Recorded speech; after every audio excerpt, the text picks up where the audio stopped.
bulan Agustus tahun 67 ya, jadi sudah setengah abad lebih saya. Kemudian saya numpang lahir saja di sana. Ini bisa melakukan psikotes secara mandiri Bapak Ibu ya. Nah, bisa di-download di Google Play. Sebenarnya untuk apa kita ngasih reward ini ya, selain memang ya ada di dalam ketentuan. Dengan adanya sistem reward yang dibuat gitu ya, ini kan sebuah pekerjaan strategik ya. Dengan sistem reward yang dibuat, sebuah pabrik garment ya, mohon maaf kalau teman-teman yang sudah kenal saya sering menggunakan cerita ini. Ada dua hal ya, ada dua hal. Pada dasarnya adalah ya tentu berkaitan dengan kalau kita bisa bicara kompetitif kan akan bersaing dengan perusahaan lain yang enggak. Yang kedua, apakah tanggung jawabnya seberapa besar? Nah, nanti ke sana Bu Dian ya, arahnya nanti ke sana. Kira-kira sampai direktur diatur di sini, tapi direktur itu punya yang namanya hal-hal lain. Yang misalnya hal-hal lain yang harus bisa dijadikan sebuah dasar. Seperti tadi, industrinya tekstil. Oh, orang-orang yang tahan tidak paling mungkin pertanyaan ya, kalau Anda naik levelnya jadi A2 dan seterusnya. Ya. Tidak perlu dikasih tahu pelampiran. Jadi Bapak Ibu kalau sudah punya, wajib punya. Terus kalau apa wajib sesuai Permenaker 1. Tadi kembali lagi juga, apakah gaji paling rendah nanti akan UMP atau UMP plus barangkali untuk membangun job desk gitu ya. Jadi pada dasarnya Bapak Ibu penting sekali sebenarnya kita membuat job desk. Ternyata ada yang punya keahlian IT, maka kita kasih tunjangan keahlian, misalnya begitu. Ada yang bisa ini contoh ininya. Kemudian pembentukannya nanti ada garis dan bisa dibuat kotak-kotak yang biru, hijau, dan kuning.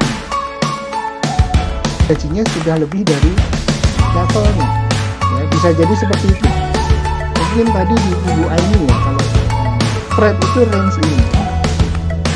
Nah kalau dihitung di sini, kalau 40% di sini 100, maka bisa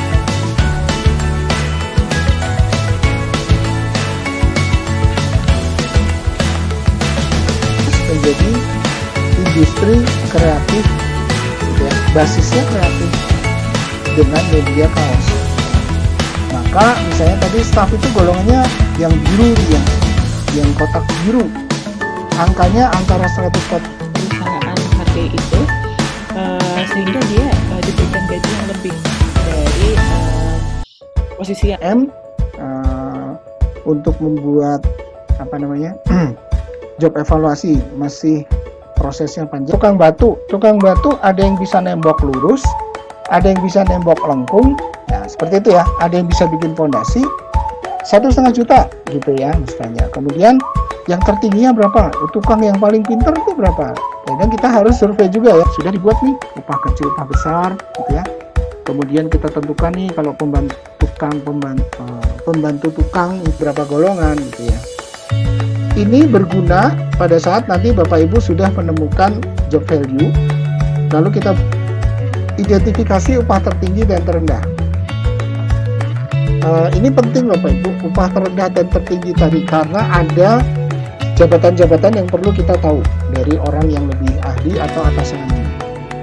Ya, sampai akhirnya kan tadi ada gaji yang 1575, ada yang gajinya 15 CM. Kenapa dia harus jadi upah tengah? Excelnya, jadi sebenarnya tidak perlu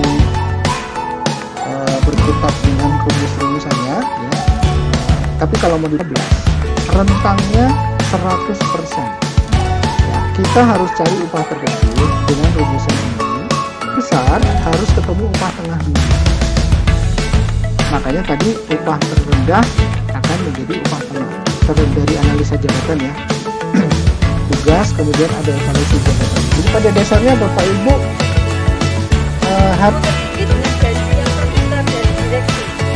Ketemu titik tengah seperti apa? Ya, misalnya Ibu ambil guru, lama kerja ini juga bisa dilihat dari syarat jabatan, job requirement yang di job desk tadi.